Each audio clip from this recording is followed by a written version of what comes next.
Okay, so my plan this particular week was to start working on a Valentine's project that I've really wanted to do for the past year. And I'll be talking more about it, but basically there is a section in our living room that I have frames set up, and they're basically empty frames. They've been sitting there for almost half a year now, where I want to do kind of a cartoon illustration of our family. So the two dogs and Steven and I wanted to do that for Valentine's Day, because one of the things that Steven always asks for is something that is more of a sentimental gift. So it takes a little bit of time, and I try and plan ahead for that. And so I was working on that, and I was planning on sharing with you the process of me working on that. But I ran into a couple of snags, so that's gonna get pushed to another day. I also was testing watercolor paper, and that is also going to get pushed to another day because I ran into some snags with that as well. So I thought I would share with you, when things just don't go according to plan, what is something that you can do that's creative, but at the same time it's productive, yet it's not bogging you down. So I didn't want to tackle a whole new illustration because I've already painted 3 this week, and those 3 did not work out. And I'll be sharing more with you on that later. But when I didn't want to paint a whole nother illustration, I was like, I'm tired of painting illustrations. I'm tired of doing complete works. I just want to do something that's fun, that is just where I can check my brain out, basically. So that's when I started thinking, I need to experiment with a couple of colors. Specifically, I have a fox painting that I am working on, and also Teddy and Pepper, their paintings that I'm going to be doing for the Valentine's Day project. So I wanted to experiment with their colors, basically, and kind of play around with that, but then add another element of basically working with mixed media. So I'm going to share with you basically what I did. I didn't film this, but I'm going to film something with basically Valentine's Day colors and share with you the process of how I go about doing this type thing. But let me show you actually the fox one first, and then I'll show you the one that I did for Teddy. So the very first thing that I did is I basically just got a plain piece of watercolor paper, and I just put huge swatches of several colors that I was planning on playing around with for that particular illustration. So for this one, I'm going to be doing a fox illustration, and I just put, you can kind of see, I put washes down. I did 4, and played around with different colors. And then once I got those basic washes down and the mixture of colors, I started noting which colors I thought worked best. And then you can probably see on top, I played around with gold accents, copper accents. I even played around with watercolor pencils. I played around with basic color pencils. I played around with ink. I played around with gouache. And basically, I just filled this entire thing. And there was no rhyme or reason to me filling this out, really. Whatever I saw in front of me, I basically just laid out a huge assortment of supplies in front of me. And then whatever was laying in front of me, I just played around with it. Even if I felt like this is probably not going to work, like this over here, it's hard to kind of see. But this one over here is blues and greens. And the blues honestly look kind of weird, but the cobalt turquoise green, because it's a contrasting color to red, it actually looked really good as an accent, and I was surprised with that. You can kind of see it, I sewed on the paper, so I just did anything and everything, and basically what I did is I tried to unlock my inner child. Not really think about trying to complete a project because I want it to look nice. Like, think about when we were kids. We didn't go and try and complete a project because necessarily we wanted it to look nice. We were just in the moment trying to just make it all pretty and make us feel happy in that particular moment. And sometimes we would just play around with weird supplies that wouldn't work. And some supplies would work, and then we'd continue to use those as we went along and along. So basically this whole project is me giving myself freedom for this first step to just experiment, play as if I'm a child again, and everything is open. So even sewing on the paper is completely open. It doesn't matter. You can do things that, like using paint directly from the paint tube and smearing it on the paper with your finger without adding any water.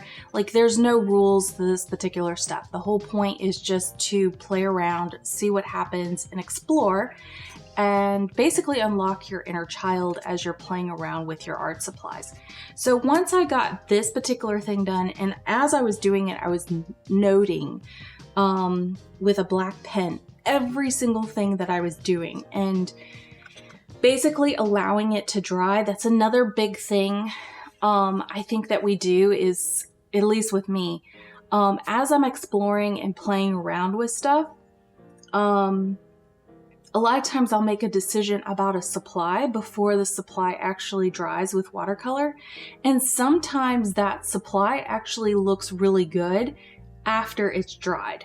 When it's in that drying stage, it looks weird sometimes, and it just has this awkward look to it. But then once it dries and you go back and look at it like an hour later, so after you go back and you look at it like an hour later, you're like, oh, that looks really nice. So I didn't put any, I just put down exactly what I did, what happened, and then just left it at that, and then left this for a day. When I came back the next day, what I did is I cut up, basically this is a trading card. If you've taken one of my watercolor courses, you know I like to use these particular notebooks. They're trading card notebooks for like Pokemon cards or baseball cards or whatnot. What I do is I cut up watercolor paper in the size of a trading card, and what I'll do is I'll basically say I really like these particular colors together. I'll note everything that I did on the back. So for this one, it's Scarlet Lake and I can't even say it. I hate that I can't say it. I listened to the stupid thing 3 times last week because I couldn't say it last week either. So anyway, I really like that color combination, and I really like the new gamboge combination. So that's kind of this one right here. And then what I did is any of the on top of details with the mixed media stuff that I liked from this particular one, I did them again here, and I noted on the back exactly basically what I did. So once again, I added notes and stuff like that. So all of these particular ones are ink as well as color pencils. So, and then this particular one is gouache and ink. And then this one I sewed on it and I used micron pens. So I kind of put them into categories and block them out. But basically what I do is I'm creating a whole section in this page of, and I've labeled it right here. It says Fox color study right here. So basically that is what I'm filling this up with, my favorite things that I explored in here. Now, I don't throw away this card. What I do is I get a little plastic, basically Ziploc thing that you can put in a notebook, seal it up, fold it over, And I just stick it in here, and this thing zips up so everything can stay in this particular notebook. It's all in one area, and I can reference this whenever I want to.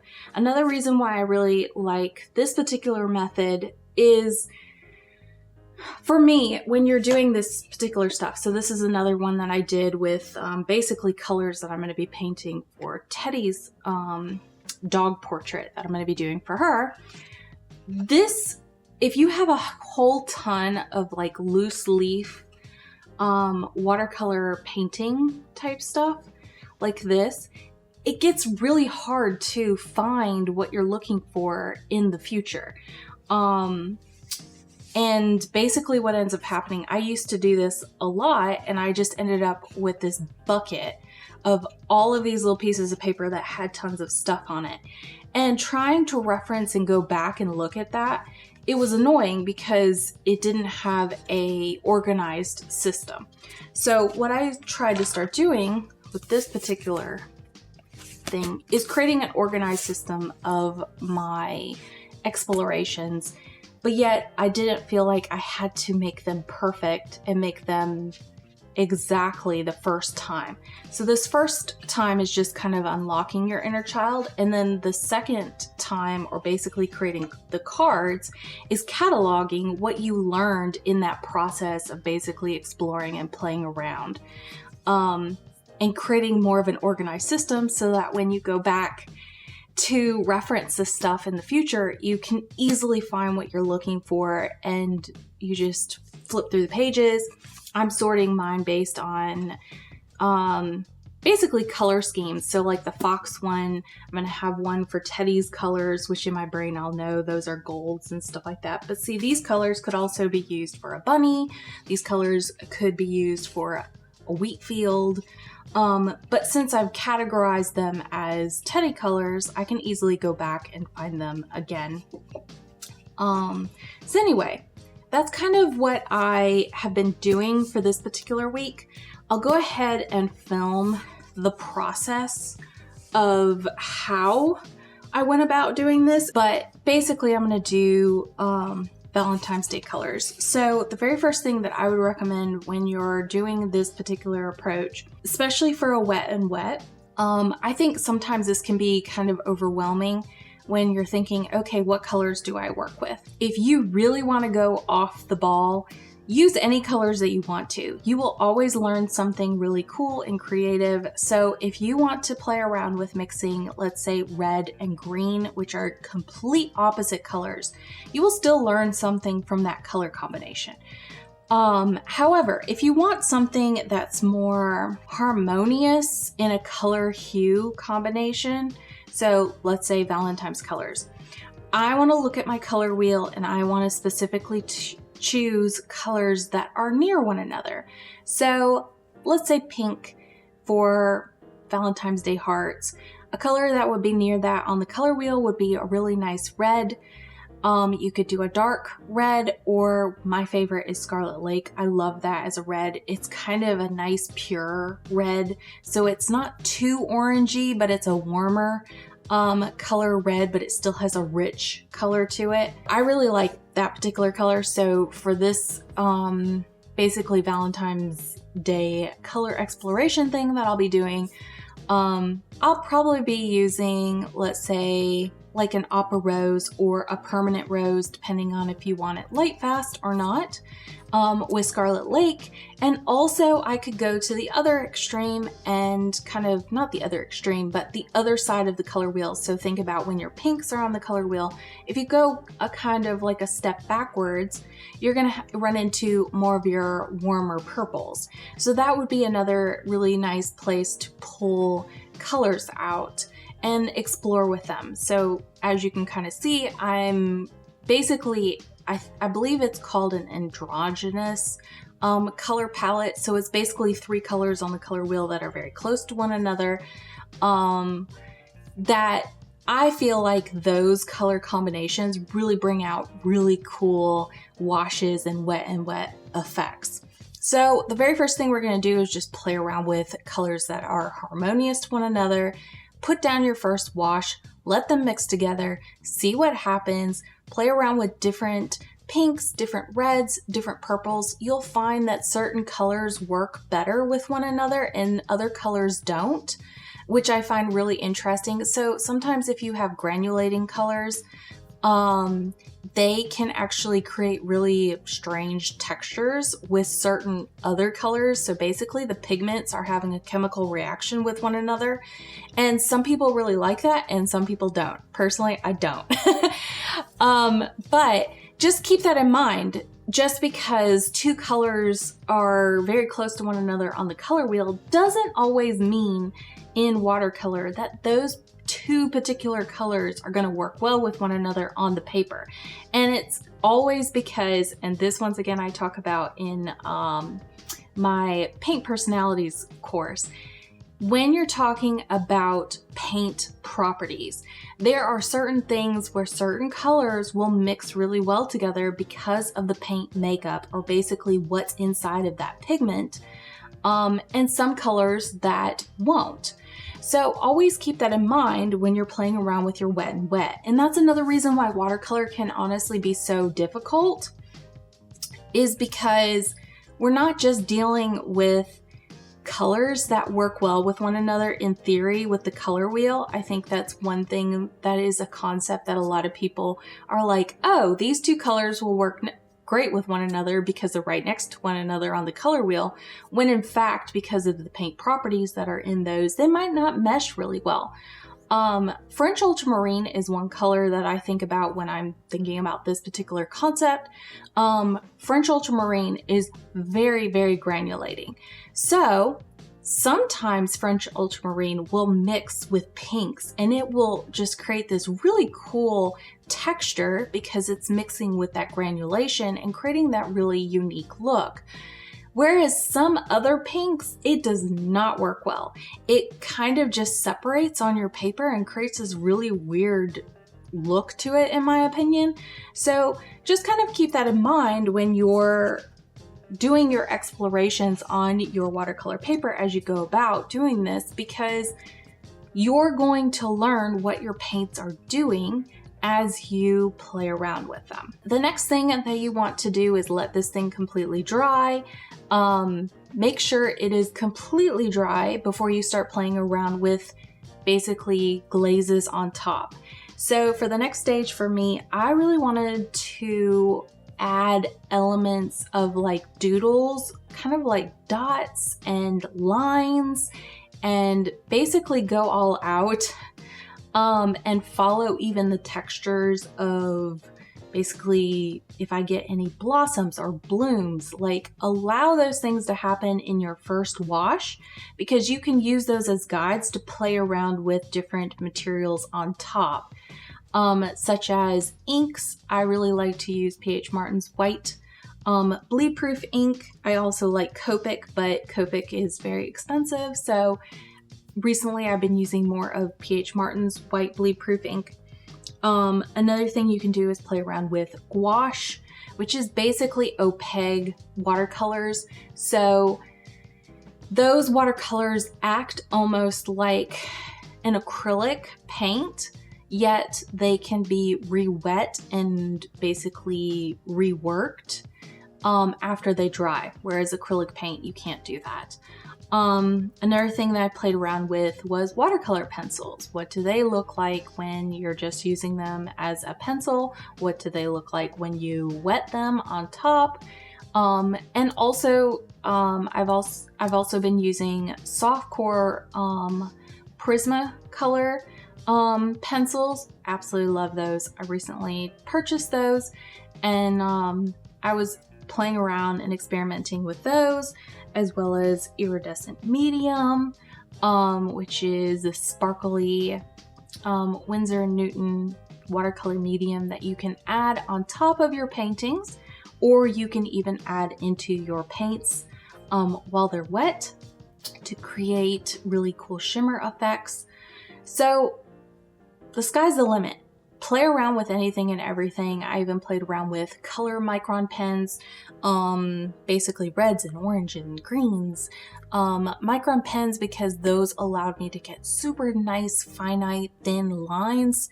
And yeah, that's kind of what this whole experiment is about, is exploring, playing around, and figuring out what works best for you or what you enjoy. And then after you allow this to completely dry once again, especially for like paint substances or ink substances on top of these washes, go ahead and catalog which ones you really liked, and then on a separate sheet of paper, put your favorite ones all together so that they're easy to find and they're easy to locate very, very quickly. Just like I showed you, and just kind of keep it in one central location. And I would also color, kind of color code them. So for me, like I said earlier, I'm coding them as Fox Color Exploration or Teddy Color Exploration. I'll probably do one in the spring. I'm thinking about doing more like plant life.